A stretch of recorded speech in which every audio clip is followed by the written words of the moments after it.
রাধা রাধা, এই সংসারে আপনার সব থেকে বড় বন্ধু কে? কেউ বলবেন ছোটবেলার বন্ধুরা, কেউ বলবেন মাতা পিতা, কেউ বলবেন ঈশ্বর। এবারে বলুন যে এই সংসারে আপনার সব থেকে বড় শত্রু কে?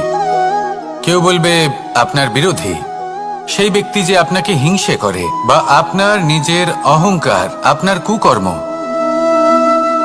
আমি বলবো যে এই সংসারে আপনার সব থেকে বড় বন্ধু হলো আপনার নিজের মন। এই চঞ্চল মনকে যদি আপনি নিয়ন্ত্রণ করতে শিখতে পারেন, তাহলে এর থেকে বড় বন্ধু এই সংসারে আপনি কোথাও পাবেন না। সেখানেই যদি এই মন আপনাকে বশ করে ফেলে, তাহলে সংসারে এর থেকে বড় শত্রুও আপনি কোথাও পাবেন না। সেই জন্য এই সংসারকে নিয়ন্ত্রণ করার চেষ্টা ত্যাগ করুন। প্রথমে এই মনকে নিয়ন্ত্রণ